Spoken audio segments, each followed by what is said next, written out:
Hey guys, and welcome to the channel. Today we're going to talk about something basic that gets overlooked a lot. People just think you do whatever the hell you want. You know, it's not going to hurt the car. Oil changes.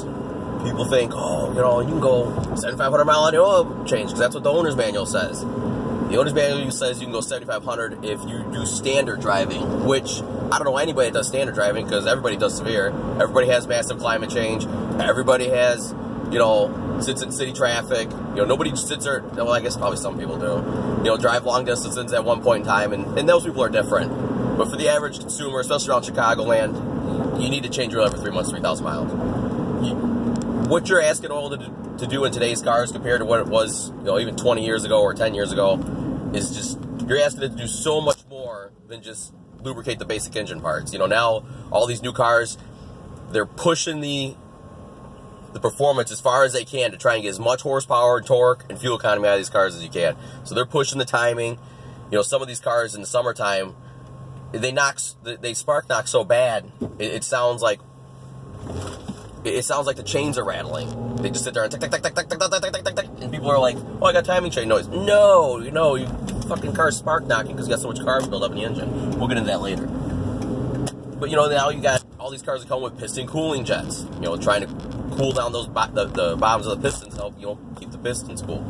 Then you got they're pushing the cam timing. All these cars, almost every car on the road right now has dual independent variable valve timing, where your camshafts are moved independently of each other. So now you got to lubricate twice as many camshafts as they did back in the day on a 4-cylinder V8. You know, V8s have 4 camshafts now, and 4-cylinders have at least, you know, they have 2.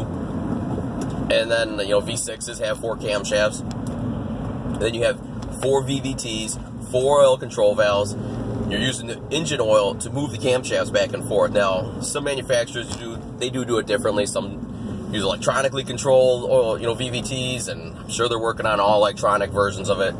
You're sick of having the oiling issues. But then you also add in the timing chains, the timing chain tensioners, and all that stuff uses oil and it breaks it down, and then, you know, it has to lubricate all these extra parts. People are like, oh, oil's better than it ever was. You know, yes, you're right, it is better, but it's what you're asking it to do is so much more than it ever had to do. Now, half the 4-cylinders on the road are all turbocharged. Shit, half the V6s got twin turbos on them now.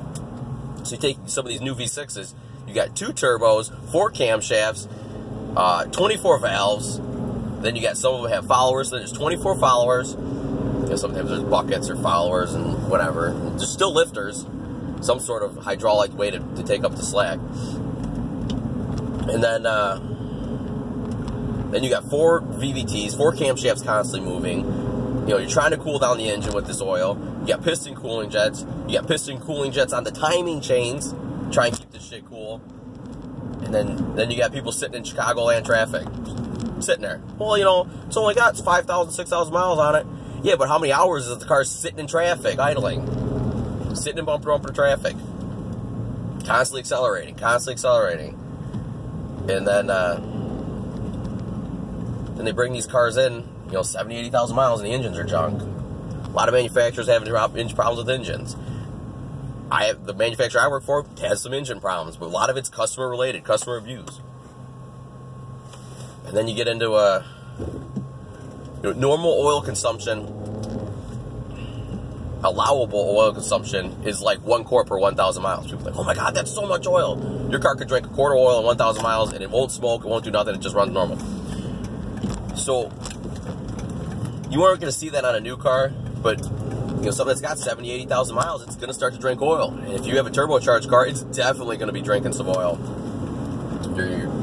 Anytime you apply pressure to the engine, you know, it's going to blow more, you know, compression gases into the, you know, crankcase. Therefore, it's going to have more crankcase pressure, and it's going to suck up more oil. Not to mention, you're going to push a little oil by your turbo seals. That's going to get sucked into the engine or pushed out the exhaust.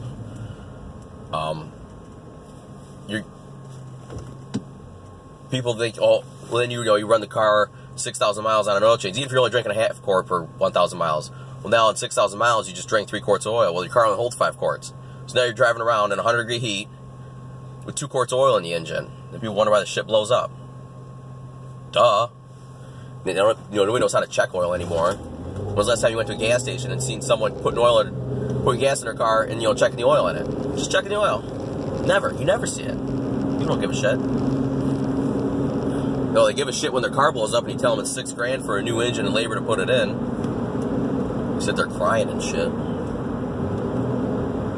Or, you know, they come in all sludged up and it's got cam timing codes because camshafts aren't where they're supposed to be because the engine's so sludged up.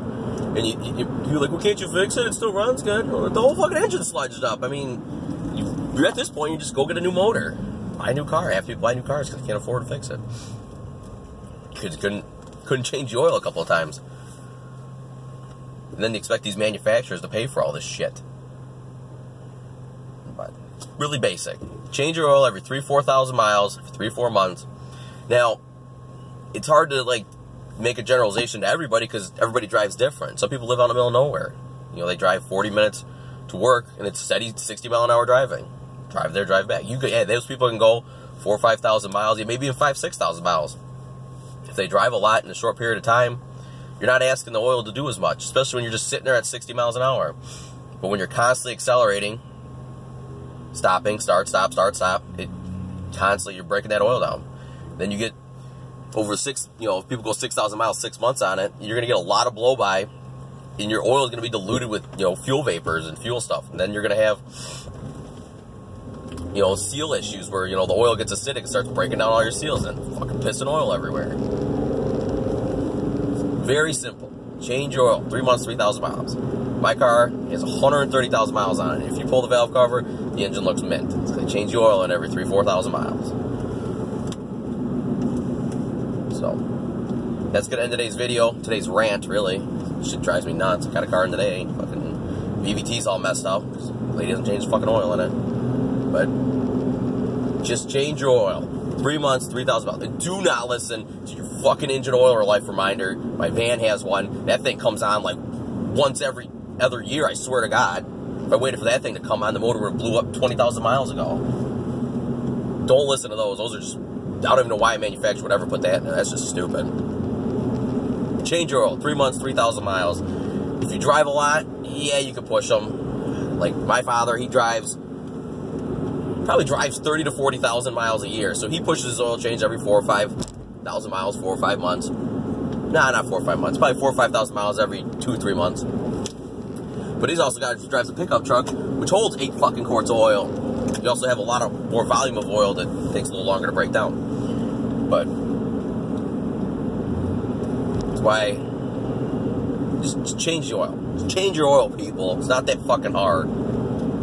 So I get books full of coupons in the mail every week, I swear to God.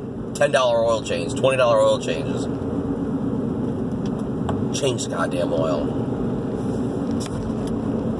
Remember to like, subscribe for more rants, test drive videos, and my project cars. See you guys next time.